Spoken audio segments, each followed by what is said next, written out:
Ele dedicou meio século à performance e ao ensino do clarinete. Formou dezenas de jovens que integram as bandas sinfônicas de todo o país. Manuel Agostinho é o nosso convidado de hoje. E já estamos com o nosso convidado de hoje, que tem muita história para contar. Eu o chamo meu mestre querido. E vocês, ao final da nossa fala, tenho certeza que vão chamá-lo da mesma forma. Meu mestre, como está? Oi, Marcos. Boa tarde. Obrigado pelo convite. Estamos prontos para você propor aí. Eu queria que você começasse a sua fala contando a história desde o começo. Quando é que Agostinho passa a se interessar por música? É o seguinte, eu sou oriundo de sítio. Nasci no sítio Bela Vista, em 1950. Na época, pertencia a Nazaré da Mata, que poucos anos depois se tornou município de Buenos Aires. Como naquela época o casamento era feito religioso em casa, e minha mãe tinha 17 anos de idade, e antes de era 16 anos que casou, 17 anos ele teve. Então foi para Limoeiro fazer o casamento civil, que na época o casamento era religioso, né? E o civil fazia depois. Depois que eu tinha 1 ano de idade, fui para Limoeiro. Lá eu fui batizado e fui registrado. Certo. E meus padrinhos foram os meus avós. Foram de cavalos, segundo a história que eles contam, que foram de cavalos. E foram até Limoeiro, passaram o dia por lá e isso aconteceu lá, em Limoeiro. Certo. Aí, pronto. Cresci, fiz meu primário lá no sítio, né? E aos 12 anos eu tinha um tio, irmão da minha mãe, que era professor, e esse tio, vendo a dificuldade da gente, eu era o primeiro filho, e ele pediu à minha mãe para que permitisse eu ir morar com ele, que ele era solteiro. Ele era diretor do colégio em Gravatar, colégio Devaldo Borges, que hoje existe colégio, né? Que na época era no Salesiano, lá em Gravatar. E que era alugado ao Estado. E daí, com 12 anos, aí eu fui fazer o ginasial, e naquela época era o ginasial, fiz o ginasial, e no último ano, na oitava série, né? Na oitava série do ginasial, ele casou. Aí convivi com ele e a esposa dele, primeiro ano. E daí foi que começou a história musical. Porque tinha um professor lá chamado Manuel Nino Ferraz, que ele era dentista e era professor de biologia de lá. Então, meu tio vendo minha idade chegando, e eu tinha que deixar o colégio, porque naquela época o ginasial era o clímax das coisas, né? Aí ele falou com o amigo dele, né? Ferraz, o que é que eu vou fazer com esse menino? Ele disse, rapaz, bota para estudar música, porque o Ferraz também era músico. Era militar da Força Aérea, a primeira sargento tocava clarinete muito bem. E lá, como é uma terra muito famosa, tem o Manuel Bobardini, que tinha uma banda, e ainda hoje tem, que o filho dele, Adelso, continua, né? E tinha a família todinha era musical, todos os filhos dele tocavam, mulher e homens. E os homens enveredaram para ser militar, na Força Aérea, todos eram da Força Aérea. Era bateria, no caso de Adelso, ainda hoje Adelso é um dos melhores bateristas do Brasil, e a gente fez o ginasial junto lá em Gravatar. E meu tio disse, tá certo. Aí lembrou-se do maestro, né? Aí falou com ele, disse, não, pode trazer ele para cá. Isso já com 6 meses, já eu terminando meu curso de ginasial. Aí eu fui para lá, tinha as aulas com ele muito paciente, muito assim, motivado, motivava muita gente, era uma pessoa fantástica. Aí eu comecei a ler, conhecer partitura, comecei a ler partitura, foi daquele momento com ele. Sabe, conhecer as notas, e foram 5 meses muito intenso e muito bom. Quando eu completei ia completar 17 anos, eu saí terminou, né? Aí meu tio tinha casado e eu tive que voltar. Para onde? Para o sítio. Aí eu digo, meu Deus do céu, e agora? Voltar àquele cenário que era antigamente. Porque você sabe, o pessoal de sítio trabalha em quê? Enxada, é uma coisa que não amadurece nunca, que é enxada. Né? Na roça, e, enfim, todo mundo sabe que é uma roça. Então, eu pensei muito assim. Aí chego em casa conversando com meu pai, ele disse, não, eu tenho um amigo que mora em Angélica e ele é músico. E é mestre de banda. Tocava muito bem o violão, viu? Cara, muito bom mesmo, gente finíssima. E onde fica a Angélica? Angélica fica no município de Vicência. Muito boa pergunta, município de Vicência. E falou com ele, eles estão tudo sem problema, pode mandar o menino aqui. O bom é que ele não tinha filho, era ele e a esposa e eu fiquei como filho dele, ele me adotava como filho dele. Aí eu fui, meu amigo, eu saí de casa às 7 horas da manhã, chegava lá meio-dia, às vezes 12h30, andando, velho. Era andando, não era de carro nem bicicleta não, nem a cavalo não, era andando mesmo. Ia, passava 10, 12 dias na casa deles. Não, fico mais tempo aqui. Eu digo, não, tá bom demais. Voltava, saudade também de casa, né? Voltava, ficava em casa 15, 20 dias, voltava novamente, passava 10 dias, 10, 12 dias. 10, 12 dias, esperando que desse 18 anos para que eu fosse me alistar. Né? Aí, quando completei 18 anos, fui me alistar. Eu completava em março, me alistei em março. Em junho não entrei, aí ficou para o janeiro, ou quase 19 anos foi que eu fui para a aeronáutica, servi, né? Mas consegui. Aí fiquei lá e, resultado, fiquei na banda da base aérea do Recife.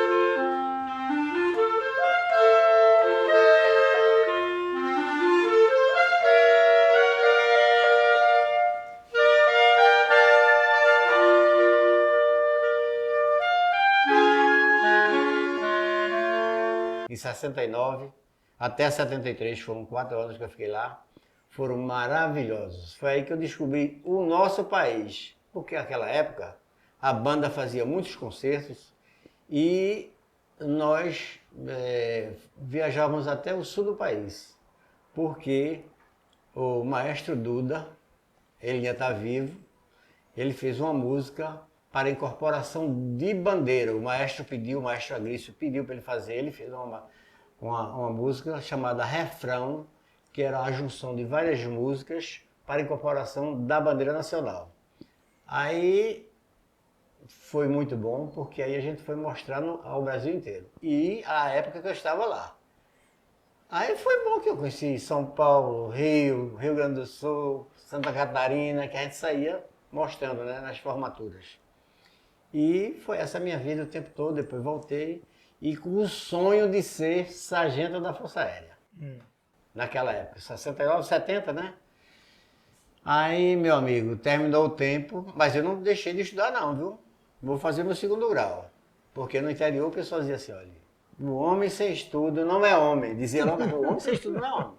E eu dei continuidade, né? Não queria ficar em cima do muro. Não queria ficar em cima do muro. Aí, resultado, eu estava servindo e estava estudando. Entendeu? Fazendo 2º grau, né? O científico, naquela época o científico, era o 2º grau. Aí eu terminei o científico e terminei a Força Aérea. E quando eu saí, dei baixa na Força Aérea, eu fiquei na expectativa de voltar para a banda. Só que tinha um ministro chamado Araripe de Macedo que fechou concurso nacionalmente para músico. E foram 8 anos. Aí acabou minha esperança. Nossa. Foi assim. Foi duro. Aí, resultado. Eu volto, fui lá na banda, novamente, saudade, né, da banda, ia lá conversando. Aí o pessoal lá disse, olha, por que você não fala com o maestro Ademir Araújo? E eu digo, quem é Ademir Araújo? Ele disse, olha, é o maestro da banda municipal do Recife, da prefeitura da cidade do Recife. Maestro Formiga. É o maestro Formiga. Aí Eu disse, ok. Aí acendeu uma luz dentro de mim, né? Ele disse, vai para lá que nós somos amigos deles. Eu, fulano aqui, tinha uns 5 ou 6 que tinham sido da banda também lá. E que hoje era, e que naquela época era um sargento da Força Aérea. Vá para lá, fale com ele. Deu o nome a ele. Cheguei lá e falei com ele, mas tá muito calmo e tímido. Ele, tudo bem, que bom, ótimo. Aí eu contei a história a ele, ele disse, me dê seu nome. Deu o nome a ele e disse, olha, não prometo, mas vou encaminhar seu nome. Foi eu e mais 5 pessoas, foram 6 nessa leva. Aí, isso foi em março. Aí passou março, abril, maio, junho, meu amigo, e cadê? As esperanças foram se acabando. E eu, meu Deus, o que é que eu faço? Eu não sabia fazer outra coisa, a não sei música. Aí, quando foi em agosto, no dia 21 de agosto, foi publicado no Diário Oficial meu ingresso na prefeitura. E eu sem saber, né? Aí, por acaso, eu vim na cidade, fui lá, aí encontrei uma pessoa que disse, rapaz, era para tu estar aqui já, era para tu não estar contratado não. Teu contrato já foi publicado, teu e de várias pessoas aqui.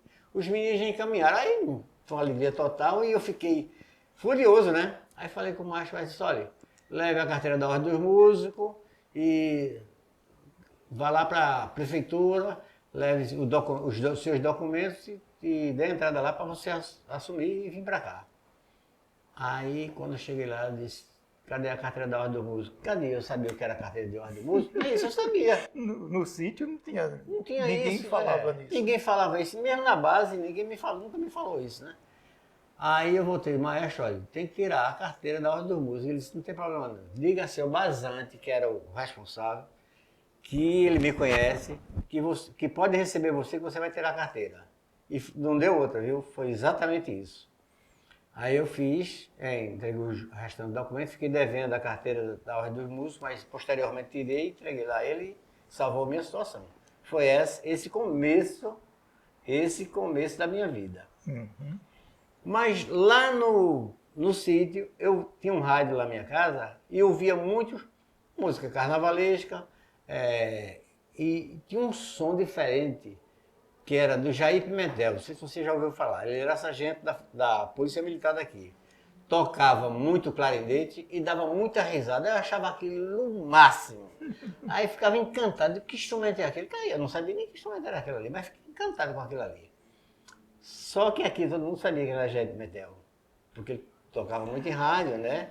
E quando eu procurei saber, aí disseram quem era, aí pronto. Aí eu dei continuidade, já vinha da base, já tocando mais ou menos clarinete, né? Porque lá também no interior eu dei continuidade e comprei um instrumento. Meu avô comprou um clarinete para mim e eu comecei a tirar a escala. Mas era um instrumento de 13 chaves, errado. Quando eu cheguei na base, que fui tocar esse clarinete, toca aí todo mundo, opa, porque clarinete é um instrumento, quem toca bem, não falta emprego, viu? Isso em qualquer parte do Brasil. Você chegar, toca muito bem clarinete, não tem problema nenhum. Aí foi até o sargento Oswaldo, disse, toca aí, pra você ver. Quando ele eu tirei o instrumento, quando ele me mostrou o instrumento dele, disse, toca aqui. Aí eu digo, o meu instrumento é diferente, não é esse não. Aí ele começou a rir, ele disse, seu instrumento não é assim não? Você disse que tocava clarinete? Mas ele brincando comigo, né? Ele disse, eu toco, mas meu instrumento não tem tanta chave desse jeito não. Aí ele disse, não, eu estou entendendo, mas não tem problema não, aqui a gente arranja o instrumento para você. E aí foi assim que eu fiquei lá na base, né? E ele me ensinando a escala do clarinete certo, né? O clarinete certo, porque o outro era 13 chaves e esse é 18 chaves. O que são, né, atualmente são 18 chaves. E foi assim que começou a minha vida. E na educação, como é que acontece a história? A educação foi o seguinte, eu, como todo jovem, naquela época eu pensava em casar, né? Tinha meu emprego e naquela época pagava bem a prefeitura. Eram 9 salários mínimos naquela época. A orquestra ganhava 10 salários mínimos e a banda 9. Porque a prefeitura, não sei se vocês sabem, né? A prefeitura tem 2 grandes grupos musicais, que é a Orquestra Sinfônica do Recife e a Banda Sinfônica do Recife, que anteriormente era Banda Municipal do Recife e que hoje é Banda Sinfônica do Recife. Então, o salário era um salário atrativo. Aí eu disse, pronto, tô bem. Aí daqui a pouco foi caindo o salário, né? Como acontece até hoje, todo mundo vai caindo o salário.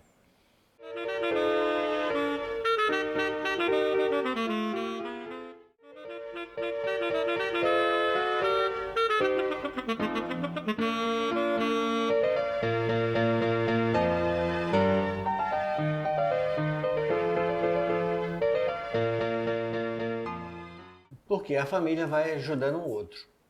Eu, como era o filho mais velho, fui trazendo os irmãos para aqui e ficando tudo comigo, né? E eu, a despesa era comigo. Aí eu disse, olha, eu vou casar e tenho que... vocês têm que se virarem. Eram 2 irmãos, aí arranjaram emprego. Graças a Deus, a coisa vem no acocho, aí por isso que é saboroso, que é gostoso.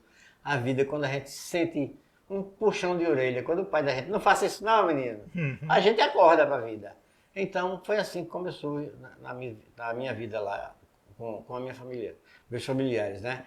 Para que eu pudesse sair da vida deles e continuar uma nova vida com minha esposa. Aí eu digo, eu vou casar e tive que sair. Na época eu só tinha um emprego, que era da prefeitura. Casei, tudo bem. Aí quando eu casei, que só tinha esse emprego, aí Antônio Carlos, que é Tonheca, Tonheca, tinha um grupo que aí chamou a prefeitura, que a gente ensaiava no Teatro do Parque, foi lá na prefeitura, atrás de músico para tocar com eles. Aí entrou eu, clarinete, uma caixa e um trombone. Aí juntou com outros músicos deles, aí começou a tocar com eles. Foi muito bom naquela época. Ariano Suassuna era o secretário da Educação. E Nóbrega sempre teve uma aproximação muito grande com boa. Ariano, né? Rapaz, era certinho. Era o dinheiro do aluguel da casa, viu? Era muito gostoso, muito bom mesmo. E eu disse, passei um ano, né? Depois de um ano ele disse, olha, agora nós vamos rodar o mundo. Eu digo, rapaz, eu não quero não. Pode botar outro, porque eu preciso de estudar. Porque essas alturas eu fiz vestibular, aí vai entrar no mundo acadêmico. Eu fiz vestibular para letras na Fafiri, passei e fiz licenciatura plena em letras. Aí fui ensinar no estado português e inglês. Ensinei por 4 anos, inclusive no Colégio Pedro Celso, lá em Bibiribe. Mas aí você dava aula de português e inglês, mas não deixou a banda. Não deixei a banda não, fiquei nos dois, né? Fiquei nos dois. Dava para ficar nos dois, horários diferenciados. Aí, resultado, com 3 anos que eu estava lá, ia completar 4 anos, Isaac, ele está na Suíça, né? Muito bom. Ele foi fazer estágio lá na banda municipal do Recife, na época. E eu era o mais jovem da banda e ele também. Era um menino. Aí ele disse, Agostinho, conversava muito comigo, disse, por que você é professor? Eu digo, sou. Por que você não vai para o Centro de Criatividade? Eu digo, onde é essa escola? Eu digo, mas tem que fazer concurso para lá. Ele disse, não, vamos lá falar com a diretora é minha amiga. Quando cheguei lá, me levou, cheguei lá, falei com ela, ele falou com ela e me apresentou. Aí eu disse, ela disse, rapaz, lamentavelmente a gente precisa de um professor de clarinete aqui. Mas é lamentável porque só entra para o concurso. Aí ele disse, mas ele já é professor do estado. Ela fez, você ensina o quê? Ele disse, eu ensino português e inglês em 2 escolas. Aí ela disse, me deixa o seu número e sua matrícula. Eu dei minha matrícula, isso foi numa quinta-feira. Na terça-feira eu já estava no Centro de Criatividade, onde fiquei até o ano passado. Foi muito bom. E foi uma briga que ninguém queria que você se aposentasse. Rapaz, foi fantástico, caiu do céu isso aí, viu? Porque ela estava precisando da escola e ela foi fantástica, porque ela era uma pessoa que conhecia de música, era pianista, trabalhava com corais e tinha estudado em São Paulo e era professora do conservatório. E era muito amiga do governador. Então tudo facilitava, entendeu? Roberto Magalhães na época, era muito amiga. Que por acaso, essa escola foi construída por ele, né? Roberto Magalhães. E Gustavo Caso pegou o último ano. Então, tinha essas amizades todas, não tinha problema nenhum. Eu eu fiquei até o ano passado e foi maravilhoso. E disse a ela, Albete, quando eu comecei a ensinar, no meio do ano, no final do ano, eu disse, Albete, eu tenho que fazer um vestibular para esse instrumento em João Pessoa, porque na época João Pessoa ainda é uma das melhores escolas do Brasil, na época era a melhor escola de música do Brasil, era a melhor universidade. O povo do Sul vinha para João Pessoa estudar. Mas por que era isso aí? Que eu sempre digo, mas vou tornar público agora. Era a melhor escola do Brasil porque todos os professores de instrumentos eram de fora do Brasil. Entendeu?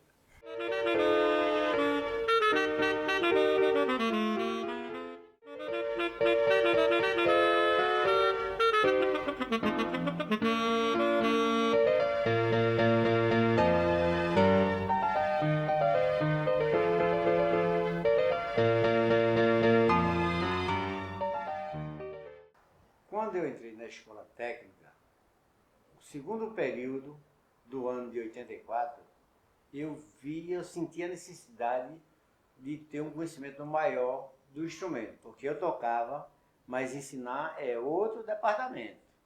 Você tem que trabalhar com técnicas específicas para que você possa construir junto com o indivíduo, com o aluno, uma consciência para que ele possa se desenvolver.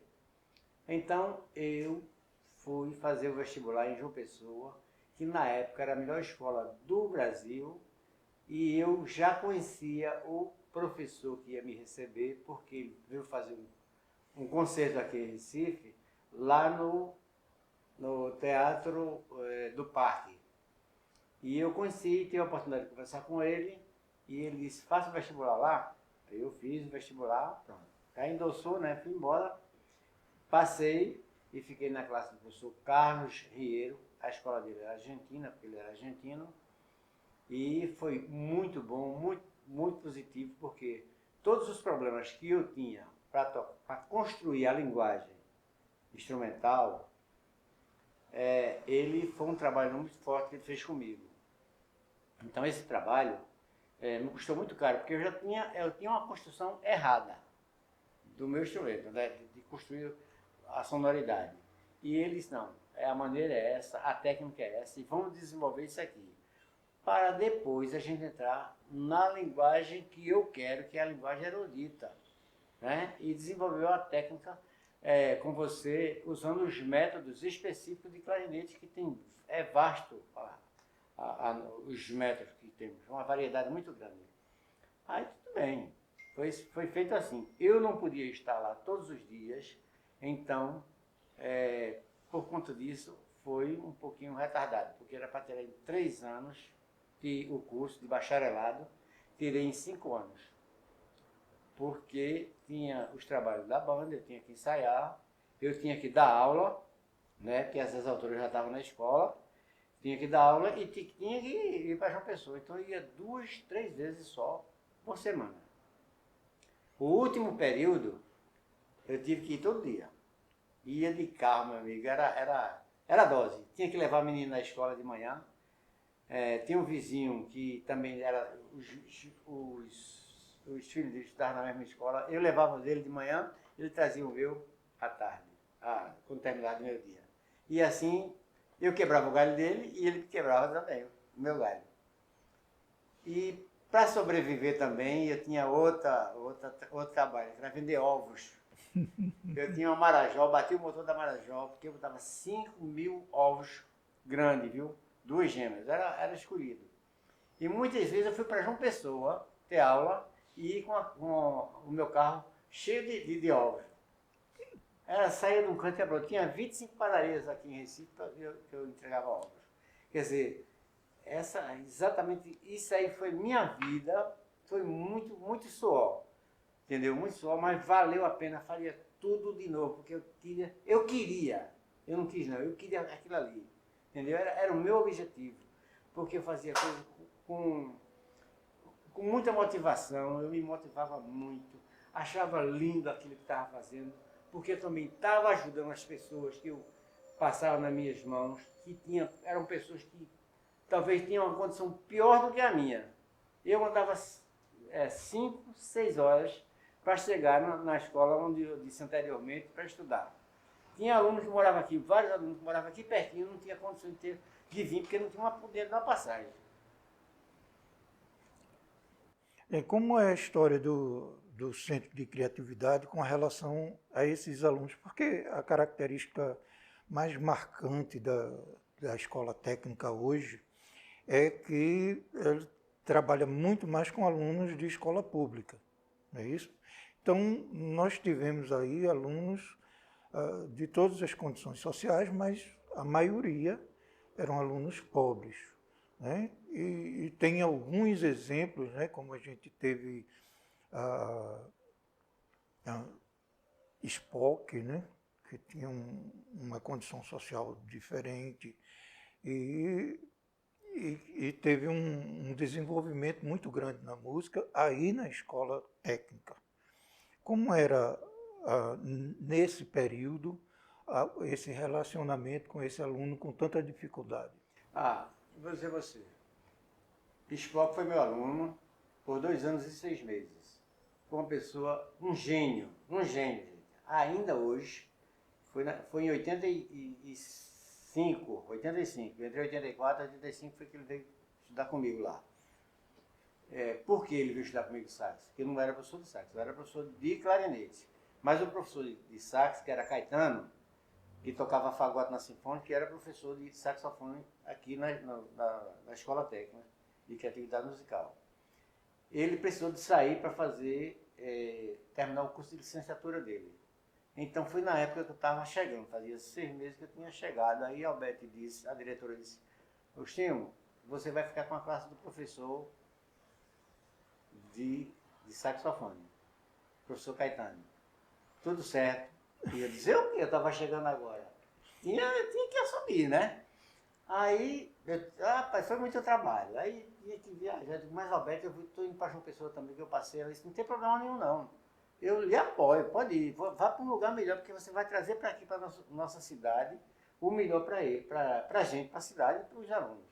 E era assim, ela pensava assim, ela dava muito apoio a quem estudava.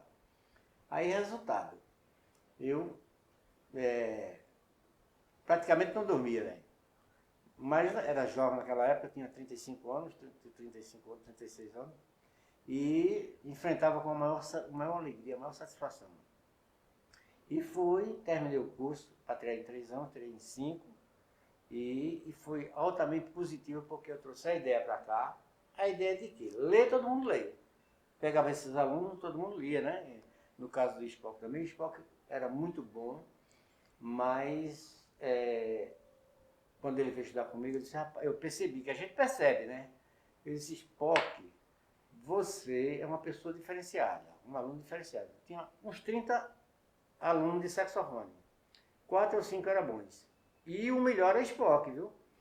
Mas era todo amarrado de corda o instrumento dele, o sax. Aí tinha um parceiro da gente, da nossa escola, que era a Musical. Era uma escola de música que tinha da Barão São Borja ali, uma loja musical, né? O nome, a Musical. Era Ricardo o nome. E ele era parceiro, muito parceiro da nossa escola. Tudo que havia lá na escola, ele estava presente, ajudando com o que fosse necessário. Aí, foi um belo dia, ele sempre foi grande, né? O Spock sempre foi alto. Aí ele chegou e eu dizia a ele, rapaz, você tem que ter um instrumento melhor. Mas até então eu não conhecia ele, né? As possibilidades dele. Aí ele disse, professor, o senhor já me disse várias vezes isso, mas eu não tenho condições de comprar o instrumento. O senhor pode avaliar, se é meu avalista? Eu digo, agora. Desmancha aqui, eu estava dando aula ali. Vamos ali. Aí, Alberto, eu vou aqui com esse menino, volto já. Aí fechei a cabine e fui, que era ali na Barão de São Borja, né? A loja dele, e a gente era na Solidade. Aí fui andando com ele e tal, chega lá, o instrumento apontando, eu olhei para ele assim, os olhos dele brilhavam. Aí eu disse, pode procurar o que você quiser ir. Aí fiquei conversando com o Ricardo, aí expliquei a situação ao Ricardo. Disse, Ricardo, eu vou ser o avalista dele, o que houver eu sou o responsável. Ele disse, tudo bem, tudo certo. Aí ele escolheu, trouxe o sax, aí começou a desenvolver. Aí era que desenvolvia, viu? Desenvolveu muito e, graças a Deus, chegou ao que chegou, onde ele está aí. Porque ele é muito bom. Agora, também não cai do céu, viu? era muito disciplinado. Ele já, naquela época já fazia, começando a fazer os arranjos dele e tocava muito bem. Ele sempre tocou muito ligeiro, que é uma coisa que poucos músicos fazem. E principalmente nós que temos a música também. Nós temos frevo, nós temos choro, né? Que exige muito, e forró que exige muito do intérprete a ser um hábil instrumentista, porque senão não toca. E esporte, para ele, tudo é uma coisa só.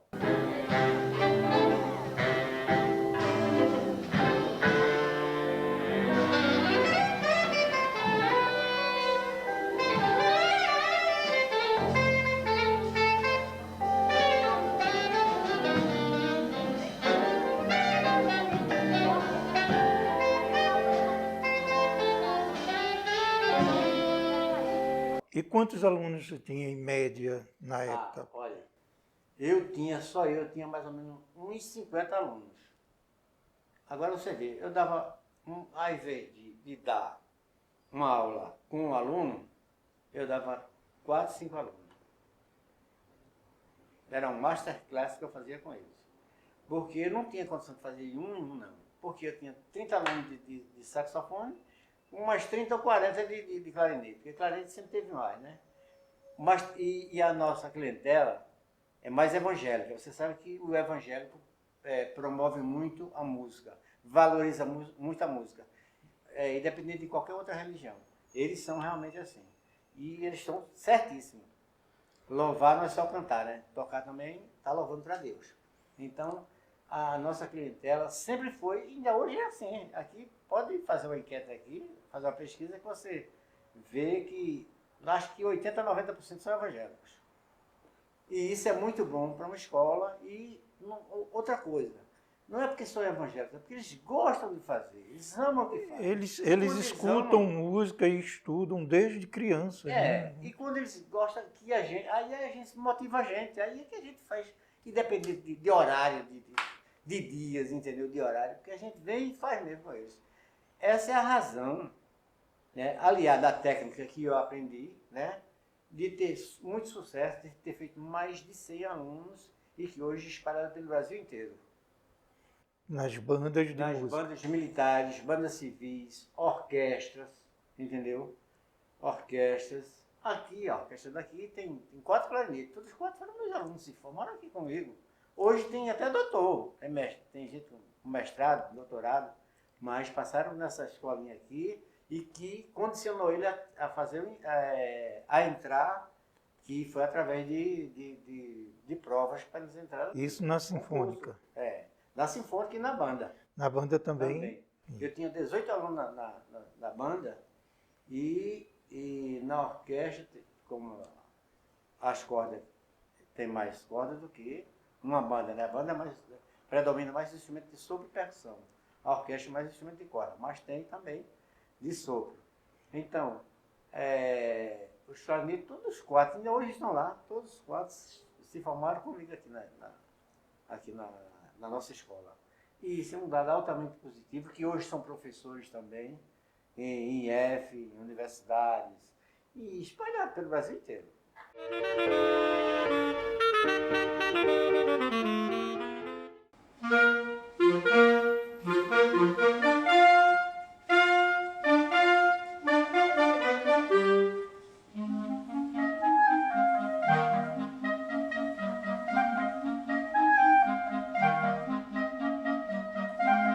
Agostinho, e tem umas histórias que você me contou aqui, como é que o pessoal lidava com os instrumentos, com a limpeza dos instrumentos, como era tempos atrás? Era outro problema. A gente era de tudo, tinha que ensinar. Os meninos chegavam com o instrumento todo sujo, de todas as cores. E, rapaz, como é que vocês fazem a limpeza desse instrumento quando vocês terminam? Disse, professor, eu vou até falar o nome dele, que é uma pessoa muito aberta, muito amiga, eu acho que ele não vai dizer nada a ninguém. Né? Gilberto, que é uma pessoa conhecidíssima, ele dizia, professor, os músicos antigos disseram o seguinte, tem um tonel assim d'água, quando termina, bota água assim, depois despeja ele assim, pô, Isso para limpar o instrumento. Depois passa a flanela, quando limpa o instrumento assim. Meu Deus do céu, como é que pode um negócio desse? Instrumento de sopro. É um instrumento de sopro, um sax. Um sax. E um clarinete, quando terminava, o pessoal antigo também, assim, terminava de tocar, tirava, fazia assim, ó, tirava, batia ele assim, saiu a saliva e guardava. Acabou a limpeza. Acabou a limpeza. Aí isso todo de 4 em 4 meses tinha que pagar um dinheiro para você limpar as sapatilhas, né, mudar as sapatilhas e as chaves estão todas enferrujadas, porque a saliva é uma coisa que enferruja, né? E hoje em dia nós agora vamos parar, vamos fazer uma limpeza, do meu instrumento, pegar uma cedinha, essa colomia. Não está molhado, a gente limpava, passava a flanela, pedacinho por pedacinho do instrumento, né? O corpo superior e inferior, e passava a flanela, pegava a cedinha, mocha, passa nas chaves para limpar, para ter uma durabilidade maior, um ano, até mais de um ano. Porque no caso dele tocava mesmo que a gente, que ele estava toda hora tocando. O professor passa o tempo todo tocando, então todos os 6 meses ele tem que fazer uma revisão, né? Uma revisão. E o aluno demorava mais um pouquinho porque ele não tinha o trabalho que o professor tem. Mas funcionava desse jeito. Qual o tempo útil de um clarinete bem cuidado, com manutenção regular? Ah, rapaz, ele dura muito tempo. De 8 a 10 anos, se não durar mais, depende de como você usa, do carinho que você tem com ele. Vou contar uma história a você. Jonatas, que é uma... Ó, Jonatas, vou falar do seu nome, viu? É um aluno, exemplo, que eu sempre falo com... Eu disse a ele outro dia. Olha, eu sempre falo no seu nome aqui, porque você era um aluno que chegava aqui na escola antes de 7 horas da manhã e saía depois que a escola fechava. Não é por acaso que ele toca muito, não. Ele chegou aqui com um instrumento ruim, problemático, assim, cheio de problema. Ele soprava, mas o som não saía. E quando saía, saía com dificuldade, guinchando, né, como a gente fala no meio. Aí eu disse, eu vou arranjar um instrumento para você. Geraldo Vidal, era diretor na época aqui, aí eu falei com o Geraldo, me arranja um instrumento aí. Contei a história a ele. Ele disse, rapaz, é um aluno muito bom, diferenciado. E eu não quero perder esse aluno, não. E nem a escola deve perder. Aí ele disse, não, Chico, eu vou lhe arranjar um instrumento. Os instrumentos aqui já estão tudo também ruins. E os alunos usavam, não sabiam consertar, deixava por lá, estava quase bom, né? Aí eu falei para João, o problema é esse. Ele disse, não, traga aqui, ó, eu ajeito ele. Eu ajeitava o instrumento todo, entreguei a ele arrumava o instrumento todinho dele, entendeu? E saía tocando. Mas ele desenvolveu tanto que na época eu comprei um instrumento zerinho, um Bush francês, e quando eu chegava aqui a ensinar ele desenvolvia muito, muito. Tudo que eu dava na universidade, eu passava para eles. E ele tocava muito mais do que eu. Aí eu disse, Jonathan, enquanto eu for dar aula, tu vai ficar com o meu instrumento para você desenvolver mais, porque você é uma pessoa diferenciada. Aí ele disse, professor, tá, o senhor dá mesmo? Então fica com ele agora só enquanto eu der aula. Porque depois eu vou sair para ensaiar. Aí ele ficava com o instrumento, eu dava aula com o instrumento dele. E foi assim, eu sempre procurando arrumar a cabeça os outros, né? Porque eu sabia que eles precisavam disso aí, porque são pessoas carentes.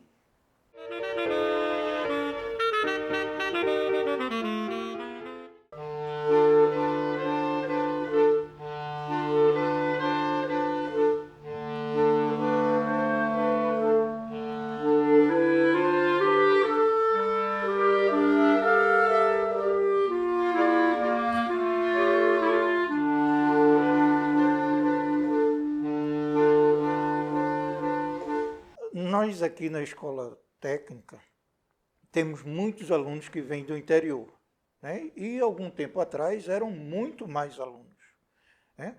Como é que esse aluno se desenvolvia e aprendia a tocar o instrumento? Ó, Max, estudar música é uma coisa muito... Você tem que ter muita dedicação. Você tem que ser você mesmo. que o problema, a barreira maior é exatamente isso.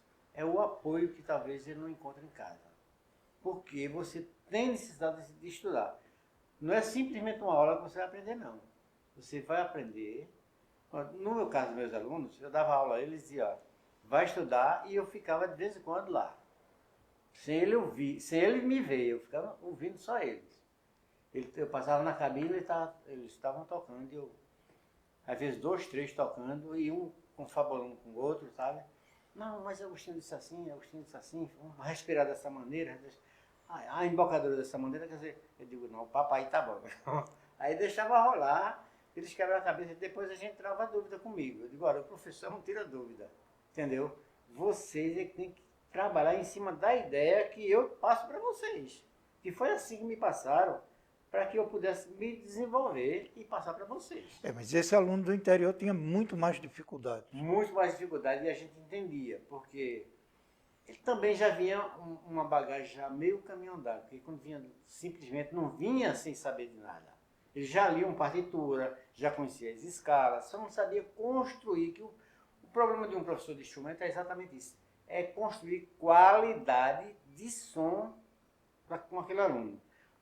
Que qualidade é essa? A técnica da respiração correta para que ele possibilite a ele construir o som que deve ser construído. Então, a gente mostrava isso a ele na prática, conversava, mostrava na prática como fazer e cobrava deles. Muitos deles que vinham do interior, muitos deles passavam 2, 3 dias aqui. Era um grupo de alunos, aí dormia aqui, alugava um quarto, alguma coisa aí, e passava 2, 3 dias aí, estudava, e ia embora. Aí lá em casa, na casa deles, ele tinha que estudar, porque eu estudava, ou chegava, se não estudasse a gente sabe, que a gente sabe o que passa e a gente sabe o que está fazendo, né? Se ele não estudasse, a gente conhece. Ele diz, olha, você não estudou, não minta. Porque se você estudasse, você estava fazendo isso aqui. E a maioria correspondia. Correspondia, sim. É muita força de vontade, é muito querer, é muita determinação, muitas coisas a gente dissimulava. Eu disse, olha, a nossa escola é uma escola diferenciada de todas as outras escolas, porque quando você faz prova, não só de instrumento, viu? É só instrumento, porque as outras matérias você fazem na prova com todo mundo na sala. E o aluno de instrumento não. Você é você sozinho lá em cima do palco, uma classe de professores, 2 ou 3 professores te avaliando, e mais a escola também, porque a escola tem o direito de se quiser assistir a prova do aluno, é um concurso, entendeu? A prova é um concurso. Ou em qualquer parte do mundo é assim, você vai fazer a sua prova, a escola dá o direito aos alunos participarem da prova do seu colega, entendeu? E aquela classe dos professores também, para fazer a avaliação deles. Em algum momento a escola teve algum incentivo financeiro? Assim, na época do governador Roberto Magalhães, como eu disse anteriormente, a Albete era muito amiga dele e ela conseguiu, junto com a Secretaria da Educação, uma bolsa, meio salário mínimo, para cada aluno que tocasse na banda ou grupos formados com de outros professores. Por exemplo, clarinete, tinha um grupo de clarinete, quarteto de clarinete. Então, os meus alunos, agora eu ficaria responsável, o professor era responsável, em indicar o aluno que poderia participar. E não era chegar qualquer menina, ou eu entrei agora e vou participar do grupo para ganhar dinheiro, não. O professor seria responsável para indicar aquele aluno, porque só ele que podia dizer se ele tinha condições de tocar ou não. Então, se ele não tivesse, ele não entrava no grupo. E isso era muito bom, porque motivava, quem não gostava de dinheiro, né? Motivava os outros que estavam chegando, primeiro ano, professor, será que posso tocar? Não, agora não. Segundo ano, professor, pode tocar? Não. Terceiro ano, pode tocar, você já pode tocar. Então, eram 4 anos. Primeiro e segundo ano, ele não tocava nos grupos, mas terceiro e 4º ano, ele já pertencia àquele grupo, porque e era um desempenho muito grande, porque todo mundo queria. Olha, era tanta gente nessa escola que você não imagina. Por que o dinheiro motiva as coisas. É verdade. Né? E principalmente pessoas carentes como eles. Tinha alimentação aí, não faltava alimentação, e todo mês tinha um dinheirinho. Era meio salário mínimo, o salário mínimo era, parece que era R$300, era 400, era metade, era 50%. E eu sei que era fundamental. Dinheiro motiva, mas tem outras coisas que são muito importantes e muito motivadoras. Por exemplo, você tem muitos anos de ensino e como instrumentista, né? E isso foi reconhecido com um convite para assumir uma cadeira na Academia Pernambucana de Música. Conta a história como foi. Ah, sim. Eu fui convidado umas 2 vezes ou 3. Não me lembro quando, mas foi mais ou menos aí.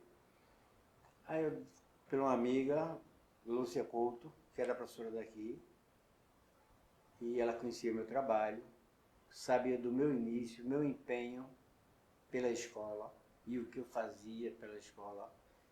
Aí ela disse, Agostinho, eu quero lhe fazer um convite.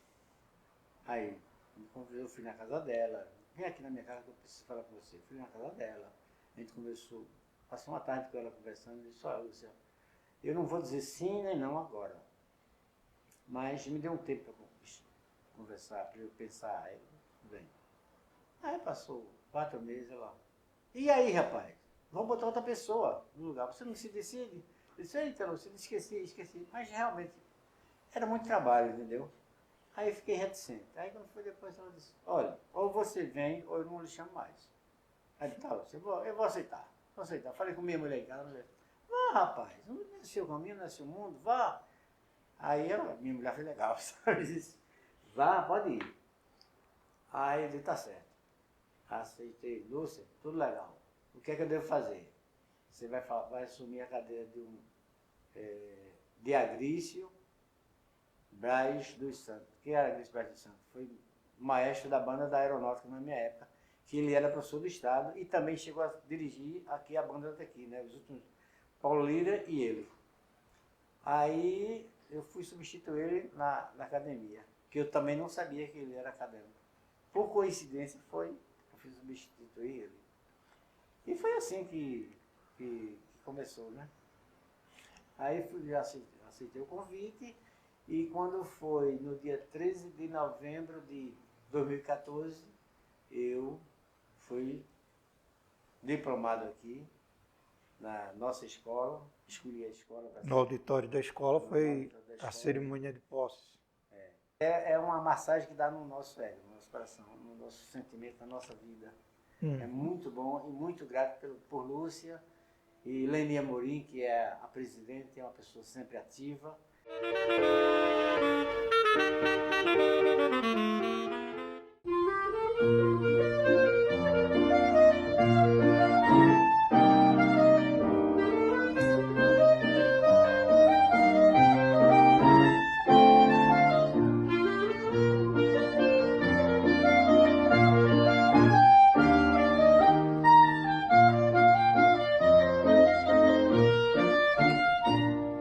Em 2019, ele recebe uma homenagem do Conservatório Pernambucano de Música.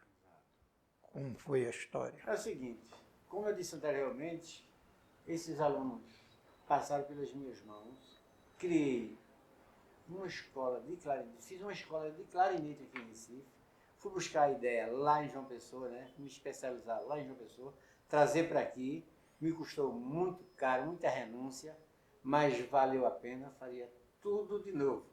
Aí foi fantástico porque hoje criei uma escola de clarinete aqui em Recife e que eu tenho certeza que eu salvei mais de 100 pessoas que estão espalhadas pelo Brasil inteiro. E eles reconhecem isso porque em 2019 eu fui convidado por eles e que eles também são professores do conservatório, tem 3 ex-alunos que são professores do conservatório atualmente, e que eles me convidaram para me homenagear no primeiro encontro de clarinetista do Brasil, e isso foi fantástico, e eu me senti muito honrado e feliz pelo convite deles e muito obrigado e um beijo para todos eles. Primeiro encontro pernambucano de clarinetistas. O educador se eterniza em cada ser que educa. É uma frase de Paulo Freire. Aqui diz: Manuel Agostinho, além dos ensinamentos que o senhor nos transmitiu, a sua responsabilidade, companheirismo e amizade foram os pontos marcantes e dignos de nossa admiração. Agradecemos imensamente por todos esses anos dedicados ao crescimento e à consolidação do ensino da clarineta em Pernambuco. Recife, 5 de setembro de 2019.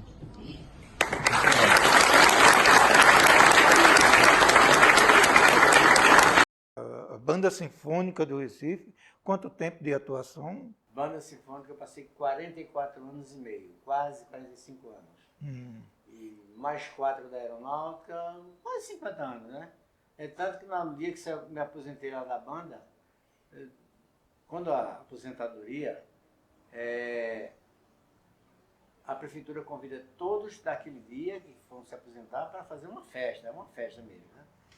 Tem bate-papos, distribui bolinhos, refrigerantes, conversa e tal.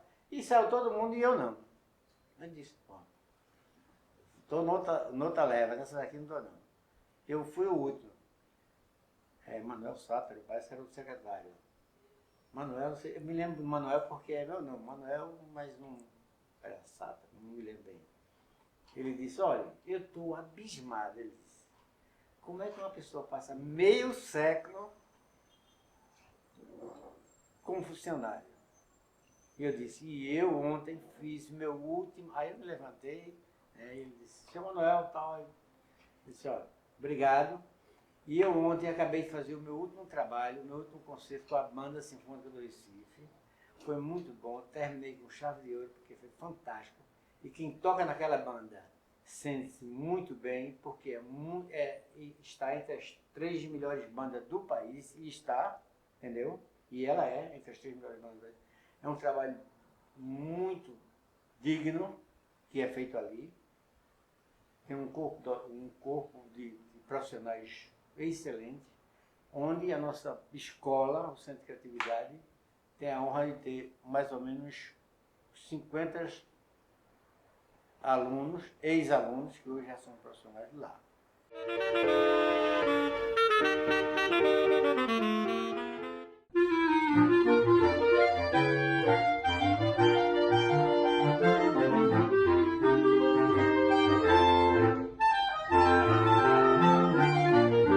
Então, com o surgimento dessa escola, na década de 80, meu amigo, a banda abriu concurso, entrou muitos alunos. Eu mesmo tinha 18 alunos lá. A orquestra também tinha 4 vagas. As 4 vagas de clarinete, todos eles ainda estão lá, que foram meus alunos aqui da nossa escola. Então, que é na orquestra sinfônica, a orquestra sinfônica, para sobreviver, naquela época, na década de 80, foram 10 anos, isso eu não estou mentindo, foram 10 anos para sobreviver, tinha que vir músicos da Paraíba compor o quadro da orquestra daqui, fazer cachê, porque senão ela não funcionava. E que vergonha, viu, gente, para nós, pernambucanos. Porque é a primeira orquestra sinfônica do Brasil chegar ao que chegou na década de 80. Mas, graças a Deus, essa escola superou uma lacuna muito grande, tanto da banda como da orquestra sinfônica. Está falando da escola técnica. Da escola técnica, exatamente. Ela que é o responsável, é uma das melhores escolas do Brasil. Diga você sem medo de errar, a nossa escola. Pode se orgulhar que nós, pernambucanos, nós, recifenses, temos uma das melhores escolas do Brasil. Essa escola, você passou quanto tempo? Nessa escola, no Centro de Criatividade? Sim. Eu passei 36 anos. 36 anos. E, recentemente, os últimos alunos que você formou lhe prestaram uma homenagem muito bonita. E eles estão tocando, né, um grupo chamado Cana Vibrante.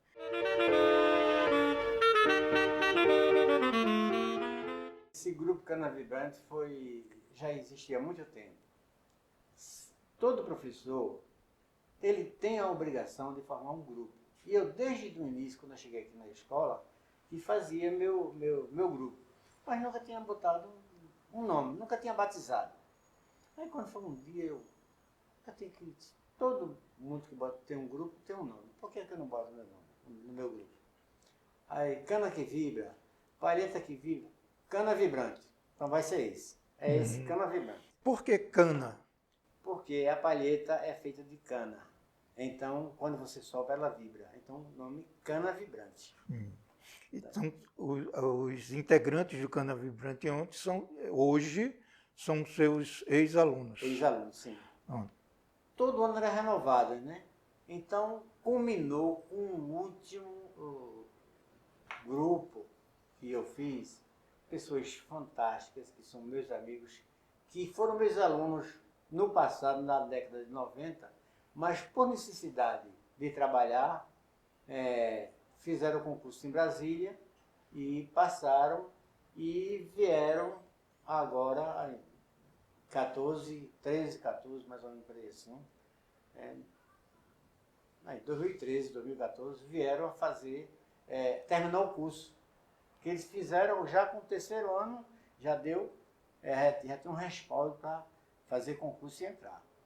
Então, eles, todos os anos, eu tive tanta sorte, Deus foi tão legal comigo, que todos os anos eu colocava 5, 6 alunos nas Forças Armadas. Exército, Marinha, Aeronáutica, Polícia, entendeu?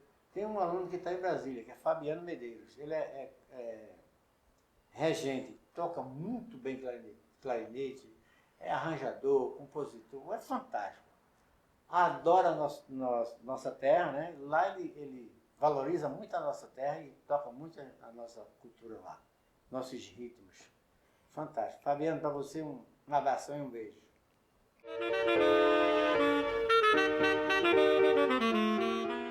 Que ele é uma pessoa maravilhosa, um ser humano muito bom e um professor altamente qualificado.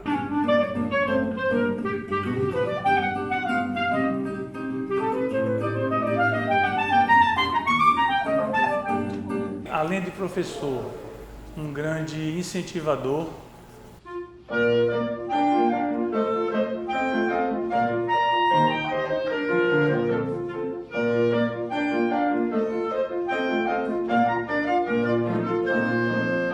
Então, essa figura não só de professor, mas ele também teve uma figura paterna.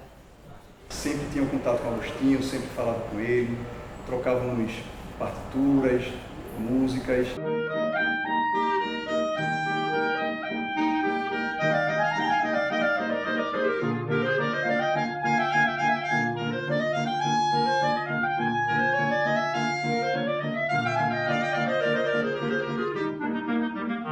Então, o professor, ele é a base de tudo. E o que você diria hoje para os jovens que estão se interessando por música? Que não desista dos seus sonhos nunca, nunca. Porque cada um sabe do problema que a gente que tem. Eu disse no início que saía de sandália, o chão quente, meu amigo. Não era frio não, chão quente. Chegava lá com fome, que eu tomava café de manhã, às 7 horas saí de casa. Então, saía 7 horas da manhã, andava 5, 6 horas, para chegar lá na casa do meu amigo, do meu pai, e passar 10, 12 dias, e ele dando aula de teoria, de solfejo, tocava muito bem violão, não tocava meu instrumento, mas sabe como é? Mestre de banda do interior. Sabe das escalas de todos os instrumentos. Então ele ensinava as posições e eu saía soprando e tal. E deu para ir para a aeronáutica e de lá seguir minha vida, onde culminei nas bandas sinfônicas da cidade do Recife e aqui na escola. E graças a Deus, fui iluminado porque também tirei muita gente que estava que eram iguais a mim, ou pior situação. Porque gente aqui não tem um dinheiro para pagar um ônibus para vir, meu amigo, não é brincadeira não. E eu dizia, rapaz, estude, porque você sabe que quem está lhe custeando para vir para cá, sabe? É sua mãe, é seu pai, é uma tia, um tio, uma avó, alguém está te custeando para dar um dinheiro para vir para cá, então valorize. Valorize isso que eles estão fazendo com você, eles só querem o teu bem. E eu também, cara. Eu estou aqui, eu sou pago para isso. Nós, professores aqui da escola, somos pagos para isso. Então, lute pela sua vida, que não é fácil, não. Por que eu dizia isso? Eu passei por isso.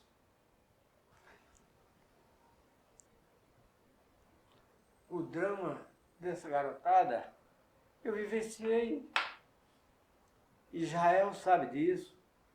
Edvilson sabe disso. Israel sabe disso. Israel e Israel. E foram garotos comigo, entendeu? Foram garotos aqui. Eles na adolescente. Você sabe que na adolescente, o adolescente tem muito grilo na cabeça e são motivados, mas ao mesmo tempo tem hora que eles param e começa a cair um pranto de choro. E a gente tem que, como professor, tem que lutar para eles, com eles.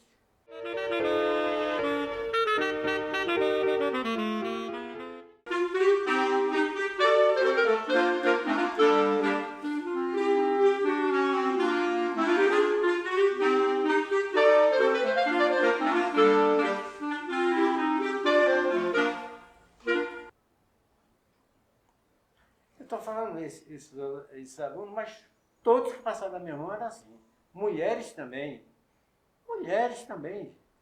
Era cada caso que você nem imagina, que nem quero mais citar, porque não interessa, já passou, mas era de cortar a corda do coração, como diz a história. Porque eles precisam, e a gente descobriu muitas pessoas importantíssimas para a sociedade, não só para eles, como para a sociedade, excelentes músicos. Que Spock é um dos melhores músicos do mundo, não é só do Brasil não, é do mundo. Spock é um gênio, cara, criativo, toca muito bem, fantástico, é um cara fantástico, simplesmente fantástico, cara. É um cara, gostaria de ter a sua habilidade, meu amigo. Parabéns, capaz de ser um filho muito generoso com você. Eu digo porque eu conheço de perto a sua vontade e o seu talento e a sua disposição para o que você faz. Bom, depois desse depoimento tão emocionante, tão esperado por nós, né, que conhecemos o professor Agostinho, a sua sensibilidade, nós estamos encerrando a nossa fala do artista de hoje. Esperamos você na próxima fala do artista. Obrigado pela presença e até lá.